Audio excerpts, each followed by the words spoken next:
I think fundamentals अभी भी काफी वीक है।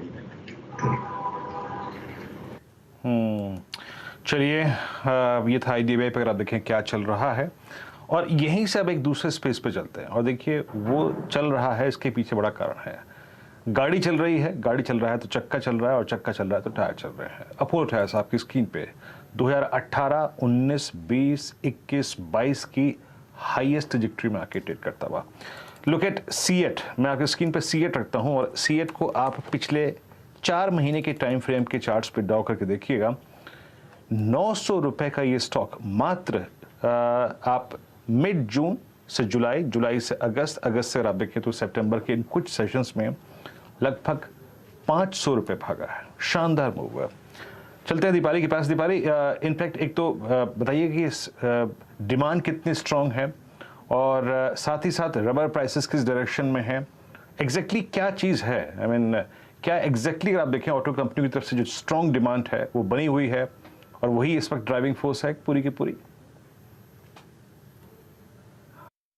टायर स्टॉक्स टॉप स्पीड के साथ दौड़ रहे हैं, और इसीलिए अपोलो टायर्स हो या फिर सीएट, ये फ्रेश 52 वीक हाइस पर कारोबार कर रहे हैं। जेके टायर भी अपने 52 वीक हाइस के नजदीक ही है। कई सारे फैक्टर्स हैं जो इस रैली को सपोर्ट कर रहे हैं, और देखिए इंटरेस्टिंग है इन स्टॉक्स का मूव। अगर आप परसेंटेज टर्म्स में भी देखेंगे पिछले एक हफ्ते या पिछले एक महीने के दौरान, तो क्या वो तमाम ट्रिगर्स हैं जो इस तेजी को फ्यूल कर रहे हैं। तो सबसे पहला फैक्टर तो ये है कि जो ऑटो डिमांड तेजी से लौटी है वो सपोर्ट कर रही है इन स्टॉक्स को, क्योंकि अगर आप पिछले 3 महीनों के सेल्स नंबर्स देखेंगे तो एक खास बात देखने वाली है। सिर्फ इंप्रूवमेंट आपने पैसेंजर व्हीकल सेगमेंट में ही नहीं देखी है, बल्कि टू व्हीलर्स हो या फिर कमर्शियल व्हीकल सेगमेंट्स हो, वहां भी ग्रोथ काफी तेजी से आगे आई है। दूसरी इंपॉर्टेंट बात यह है कि जो सप्लाई कंसर्न्स थे वो अब एज आउट होते हुए दिख रहे हैं। हाल ही में जो ब्रोकरेज हाउसेस की रिपोर्ट भी आई है वो भी इंडिकेट कर रही है कि डिमांड यहां से फर्दर इंप्रूव होगी और ऑटो सेक्टर का मोमेंटम बना रहेगा। फॉर इंस्टेंस अगर टायर्स की प्रिसाइसली बात करें तो मॉर्गन स्टैनले ने भी कहा है कि जो टायर टनेज है फ्रॉम OEMs वो अगले 4 से 5 सालों में 11% की कंपाउंडेड एनुअल ग्रोथ रजिस्टर कर सकता है। तो ये एक इंपॉर्टेंट एस्पेक्ट है। दूसरी इंपॉर्टेंट बात ये कि अगर आप देखेंगे तो पिछले 2 सालों के दौरान जो टायर स्टॉक्स है उन्होंने कोई खास परफॉर्मेंस नहीं दिखाई। कई सारे फैक्टर्स थे, बढ़ते कच्चे तेल की कीमतें, बढ़ते रबर प्राइसेस। 2 साल पहले जो नेचुरल रबर का भाव होता था वो 130 रुपए प्रति किलो होता था। दिसंबर 2021 में ये भाव लगभग 200 रुपए प्रति किलो के आसपास पहुंच गया था। अब हमने उस पीक से जो प्राइसेस हैं वो ऑलमोस्ट 17-18% नीचे आते हुए देखें। 160-170 के रेंज में ये कारोबार कर रहा है। लेकिन कंपनियों ने इस बढ़ती कीमतों को ऑफसेट करने के लिए लास्ट फाइनेंशियल ईयर में भी प्राइस हाइक किया था, और इस फिस्कल में भी ऑलमोस्ट 6 से 7% का प्राइस हाइक ऑलरेडी कंपनियां कर चुकी हैं। तो ऑलरेडी एक तरफ प्राइस हाइक, दूसरी तरफ अब कमोडिटी प्रेशर कम होता हुआ दिख रहा है, क्योंकि क्रूड हो या फिर नेचुरल गैस हो, दोनों ही 70% जो इनपुट कॉस्ट है उसको कॉन्स्टिट्यूट करते हैं टायर्स के लिए। कच्चा तेल भी अपने हायर लेवल से 20% के आसपास नीचे आ चुका है, तो ये एक सपोर्ट मिल रहा है। तीसरा बहुत इंपॉर्टेंट फैक्टर वो ये कि कंपनियां भी जो अपना प्रोडक्ट पोर्टफोलियो है वो काफी एनहांस कर रही हैं, नए लॉन्चेस कर रही हैं, नए टायर्स लेकर आ रही हैं जिसमें ज्यादा सेफ्टी फीचर्स है। हाल ही में अपोलो टायर्स ने भी व्रेडिस्टन ब्रांड इंडिया में लॉन्च की थी 2021 में। आपको बता दें 13 और 14 सितंबर को वापस से अपोलो टायर्स बेंगलुरु में new range of tyres launch कर रहा है। तो जेके टायर हो, सीएट हो या फिर अपोलो टायर्स हो, ये नए लॉन्चेस पर भी फोकस कर रहे हैं इंक्रीजिंग डिमांड को देखते हुए। तो 3 फैक्टर्स अगर वापस से बताएं आपको, एक तरफ कमोडिटी प्रेशर एज आउट हो रहा है, दूसरी तरफ डिमांड काफी स्ट्रांग दिख रही है, और तीसरी तरफ कंपनियां नई रेंज ऑफ टायर्स भी लेकर आ रही हैं इंक्रीज्ड डिमांड को लेकर। तो यही फैक्टर्स हैं जो फ्यूल कर रहे हैं इस तेजी को। चलिए, तो अगर आप देखें ये टायर स्पेस पे ड्राइविंग फोर्सेस क्या हैं, और इसमें कोई राय नहीं है। अगर मैं इस दीपाली द्वारा सभी फैक्टर्स जो मेंशन किए हैं उसके बाद अगर जाके टॉप कॉल किसी से भी विशेषज्ञ की पूछूं तो वो शायद अपोलो टायर्स ही होगी। श्रीकांत चौहान हमारे साथ कोटक सिक्योरिटी से हैं। श्रीकांत, अब देखिए आपके साथ हम बात करते हुए, it's a typical I think 2 year flag breakout on Apollo tyres. आपने भी दीपाली को सुना भी। अपोलो टायर्स पे आपका टेक 270 यानी इस दौर का हाईएस्ट क्लस्टर इस स्टॉक का। आपकी अप्रोच अपोलो टायर्स पे और व्यू। Good afternoon Virendra. बिल्कुल, देखिए अगर अपोलो टायर्स की बात करें तो आफ्टर वेरी लॉन्ग टाइम, यानी कि काफी बड़े एक बड़े बोरिंग कंसोलिडेशन के बाद इसने एक बड़ा ब्रेकआउट किया है। यानी इनफैक्ट मैंने कई बार इसमें 2021 से लेकर 2022 के बीच में कई बार मैंने रिकमेंडेशंस दिए थे, लेकिन कई बार इसने उसको फेल करते हुए स्टॉक गिरा ही था।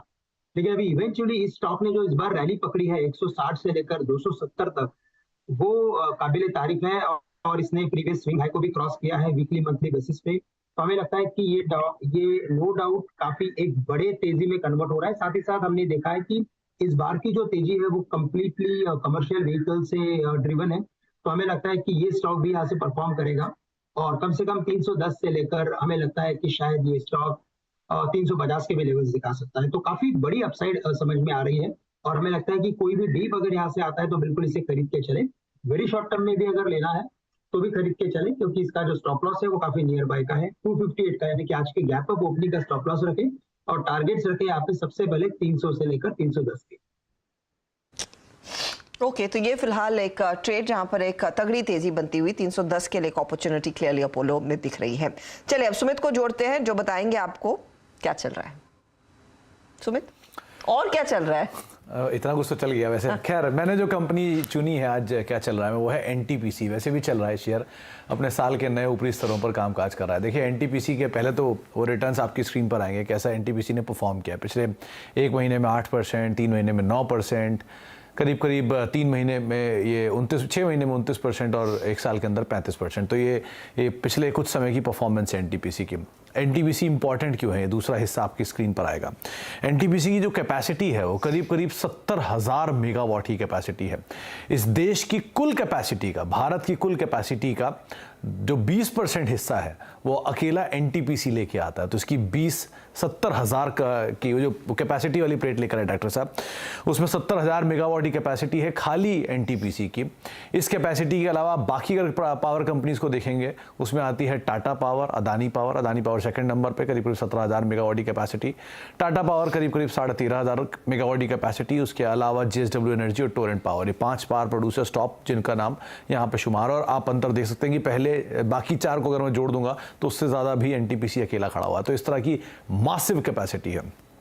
चल क्यों रहा है, कुछ पॉइंटर आपकी स्क्रीन पर आएंगे। पहला, जिन्होंने इनको झबुआ प्लांट जो है वो मिला है, जिनसे इनकी कैपेसिटी में 700 मेगावाट के आसपास एक नया एडिशन इनके प्लांट में होता हुआ दिखाई पड़ा। तो वो इनकी नई कैपेसिटी इसको फर्दर ऐड हुआ है। 925 करोड़ रुपए में एनसीएलटी में गई हुई डील थी जो कि इनको मिला है। तो 600 मेगावाट यहाँ से मिल गया, तो इसके मतलब 70,000 मेगावाट के आसपास ही कैपेसिटी पहुंच गई। इसके अलावा 2-3 और इंपॉर्टेंट एस्पेक्ट में, एक जो एनटीपीसी के पास कैप्टिव कोल माइन है उसका प्रोडक्शन करीब 62% बढ़ा है और कोल के प्राइसेस भी तेजी में है। तो रियलाइजेशन इनके लिए बेटर साइड पर आता हुआ दिखाई पड़ रहा है। कंपनी के साथ एक और अहम ट्रिगर ये भी है कि ये क्लीन एनर्जी यूनिट के अंदर 26% हिस्सा बेचने की बातचीत कर रहे हैं। ऐसी बाजार में बज़ भी है। और यहाँ पर ब्रूकफील्ड और साथ साथ कुछ और बड़े नाम जो हैं वो इस ग्रीन एनर्जी के अंदर शायद आते हुए दिखाई पड़ सकते हैं, खरीदारी कर सकते हैं। ऐसी बाजार के अंदर बज़ बनी हुई है, तो वो भी एक बड़ा ट्रिगर बन के सामने आ रही है। एनटीपीसी ने करीब 21 से 22% की जो जनरेशन में ग्रोथ है वो FY23 में अब तक अचीव भी कर ली है। तो इस तरह की ग्रोथ कंपनी Q1 के अंदर ऑलरेडी अचीव कर रहा है। तो ये तो कुछ फंडामेंटल ट्रिगर है जो कि स्टॉक को अभी चलाते हुए दिखाई पड़ रहे हैं। कुछ इंटरेस्टिंग फैक्ट और आपके सामने आएंगे एनटीपीसी को लेकर, जहां पर एनटीपीसी की टोटल कैपेसिटी है 70,000 मेगावाट की।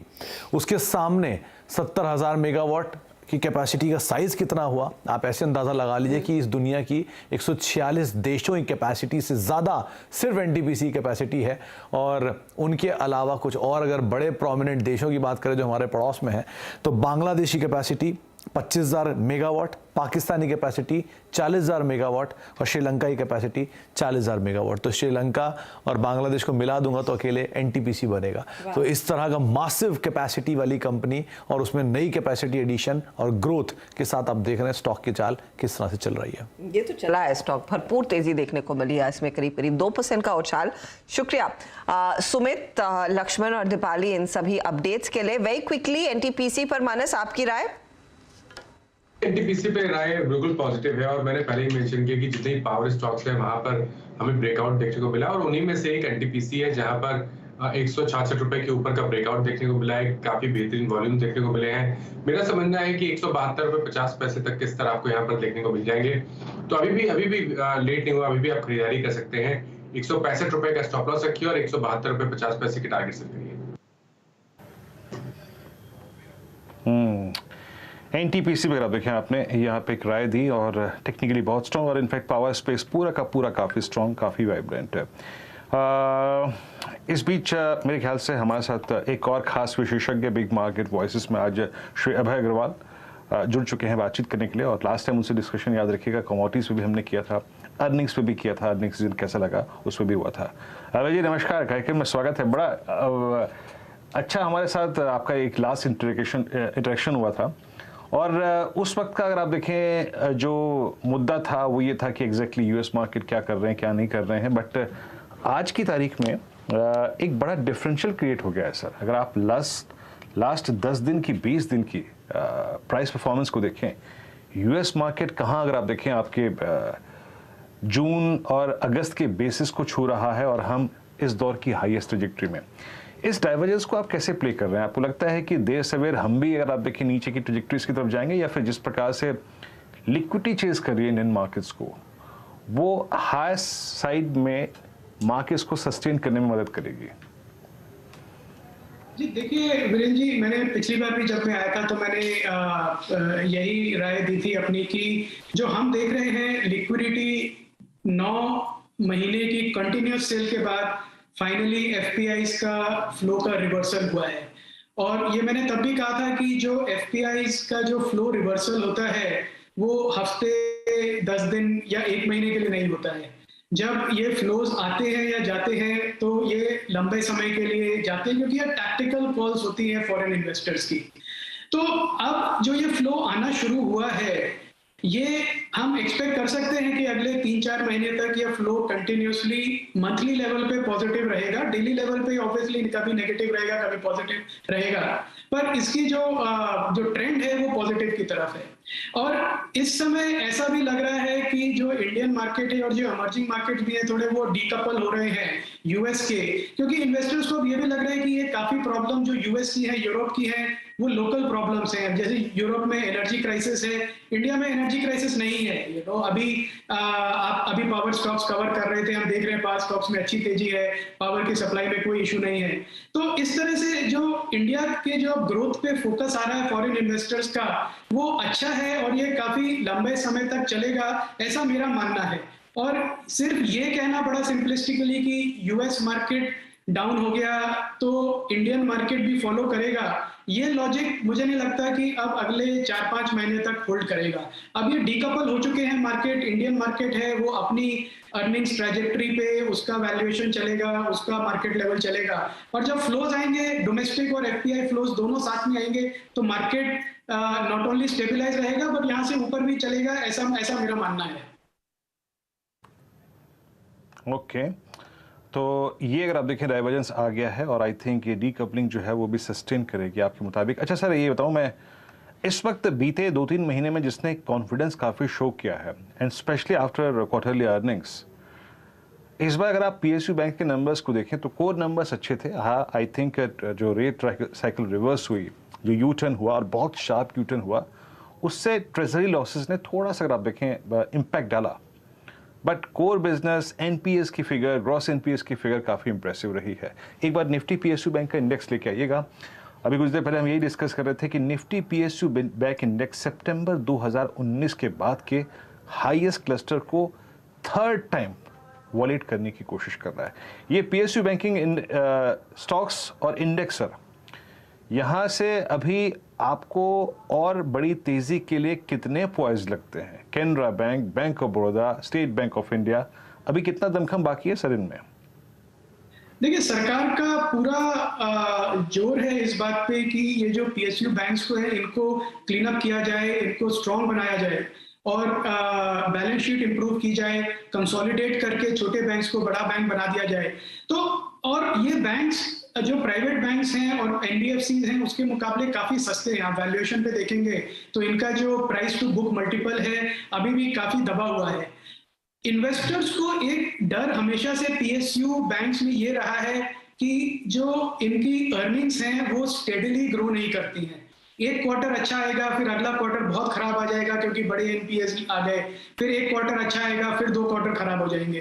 तो इसकी वजह से वैल्यूएशन मल्टीपल जो था वो काफी सालों से दबा हुआ था इनका। तो मुझे लगता है कि अब ये इन्वेस्टर्स को, एक तो जो वैल्यू बायर्स हैं उनको ये स्पेस बहुत अट्रैक्टिव लग रहा है पीएसयू बैंक्स का, क्योंकि ये काफी सस्ते में ट्रेड होते हैं ये बैंक्स। दूसरा एक जो रिकवरी प्ले है वो भी अच्छा रिकवरी प्ले है। तो मुझे लगता है अगर इस क्वार्टर में, जिस करंट क्वार्टर में हम हैं, इन पीएसयू बैंक्स ने ओवरऑल अच्छी परफॉर्मेंस दिखाई पिछले क्वार्टर के बाद, तो 2 क्वार्टर का पॉजिटिव रिजल्ट आया, तो मुझे नहीं लगता कि ये ब्रेकआउट नहीं होगा। मुझे लगता है कि यहाँ से अभी भी काफी रिटर्न की संभावना अगले 12 महीनों में है PSU banks as a basket से। ओके सर, आपसे भी अभय जी बातचीत जारी रखेंगे, लेकिन बीच में 2 स्टॉक्स पे बात करनी है, उन पर पहले बात कर लेते हैं। चौका के अंतर्गत चार्ट का चमत्कार गौरव बिस्सा जी के सौजन्य से आएगा। बताइए गौरव जी, मार्केट में टर्बुलेंस है, थोड़ी सी वोलेटिलिटी है इस रेंज में, और निफ्टी आप देखें फिर 17,652 पे, बट स्टिल आप क्या पिक कर रहे हैं, लॉन्ग या शॉर्ट साइड पे? चार्ट का चमत्कार आपका। विल जी, मैं लॉन्ग साइड में ही रखूंगा या बाई साइड में ही देखने चेष्टा रखूंगा। यहाँ पे अगर आप जो स्टॉक में लेके आए हैं वो है टाटा पावर। जैसे आप अभी एनटीपीसी की भी चर्चा कर रहे थे, जो स्पेस है, चाहे आप टाटा पावर लीजिए, चाहे पावर ग्रिड ले लीजिए, आरएससी, यहाँ पे अगर आप पिछले 1.5 महीने से देखेंगे तो स्टेबिलिटी काफ़ी रही है। पार्टिसिपेशन हाँ यहाँ पे थोड़ा भी रुका है, लेकिन ओवरऑल अगर आप देखेंगे तो यहाँ पे कुशनिंग फैक्टर काफ़ी अच्छा रहा है। आज अगर आप टाटा पावर का देखेंगे तो यहाँ पे काफ़ी स्ट्रॉन्ग ब्रेकआउट्स हमको देखने मिल रहे हैं, और एक फॉलोअप बाइंग हमको देखने मिल रही है आवली चार्ट्स के अंदर भी। तो यहाँ पे मैं बाइंग की सलाह दूंगा। मैं जो स्टॉप लॉस से यहाँ पे होगा 235 का होगा। ऊपर में स्टॉक जो है वो एक बार 260 से 262 के लेवल्स आपको देखने मिल सकते हैं। तो मैं समझता हूँ आने वाले समय में टाटा पावर जो है ये काफी अच्छा एक अल्फा जनरेट आपको क्रिएट करके दे सकते हैं। टाटा पावर आज अगर आप देखें हमारे सभी विशेषज्ञों की पसंद है, सुबह, उसके बाद दोपहर में, और इस कार्यक्रम में आई थिंक 3 बार डिस्कस हो चुके हैं। टाटा पावर एट 246.35 5 सीरीज के हाईएस्ट क्लस्टर पे टाटा पावर ट्रेड करता है। एक काम करते हैं, यहीं पर मयूरेश जी से बात भी करते हैं और उनका मिड कैप फंड आज का क्या है उस पर बातचीत करते हैं। मयूरेश जी बताइए, क्या पिक किया है आपने इस वक्त मिड कैप में? तो वीरू जी आपको पसंद आएगा, क्योंकि वो हॉलिडे थीम्स के साथ ही मैं जाना चाहता हूँ। होटल्स को जुड़ी हुई ही कंपनी है महिंद्रा हॉलिडेज। तो हमें लगता है market space India, William O'Neil की जो मेंबर एडिशंस हुए थे महिंद्रा हॉलिडेज के पिछले तिमाही में 3,800 मेंबर ऐड किए थे, जिसके वजह से इनका जो क्यूमुलेटिव मेंबर बेस है वो 2,70,000 के आसपास पहुंच चुका था। अलॉन्ग विद मेंबर एडिशन 107 से 108 रूम इन्होंने ऐड किए हैं पिछले तिमाही में, और total room inventory across their resorts is standing at around 4,615 odd rooms. जहां तक रिजॉर्ट इनकम और रेवेन्यू का सवाल रहा है, I think occupancy remained at 89% in Q1, और जैसे ट्रेंड्स दिख रहे हैं for the sector as a whole, ये ऑक्यूपेंसी 90% के उस साइड पे ही रहेगी for the next 2 quarters as well, which means Q2 and Q3। Balance sheet के हिसाब से जो इनकी डेट है, 0 डेट है बुक्स के ऊपर, and in fact cash position 1170 crore के आसपास है, जो एक बहुत बड़ा सहायता या योगदान देती है, because they remain extremely cash rich, और ऑर्गेनिक एंड ऑर्गेनिक अपॉर्चुनिटीज के लिए आई थिंक हमेशा the company will strive for. जो पीबीटी यानी एबिट की ग्रोथ हम देखते हैं वो रूम इन्वेंट्री बढ़ने के कारण, ऑक्यूपेंसी रेट्स बढ़ने के कारण, और ऑल टाइम रिजॉर्ट रेवेन्यू जो इन्होंने रिकॉर्ड किया है अलॉन्ग विद कॉस्ट ऑप्टिमाइजेशन, इसका एक दिन भरपूर फायदा उठा रही है कंपनी। जैसे ट्रेंड्स लग रहे हैं और मैनेजमेंट ट्रांसक्रिप्ट्स के हिसाब से भी कस्टमर एडिशंस बढ़ते ही जाएंगे अगले 2 तिमाहियों में, and because of room additions being increased in the next 2 to 3 quarters as well, in fact over the next 6 to 8 quarters, कहीं ना कहीं आई थिंक जो ROEs हैं और कैश फ्लोज हैं ये बहुत तगड़े रहने की हम उम्मीद रखते हैं। तो मुझे लगता है I think as a sector we like this sector. Mahindra Holidays काफी पसंद आ रहा है टाइम पे वीरू जी।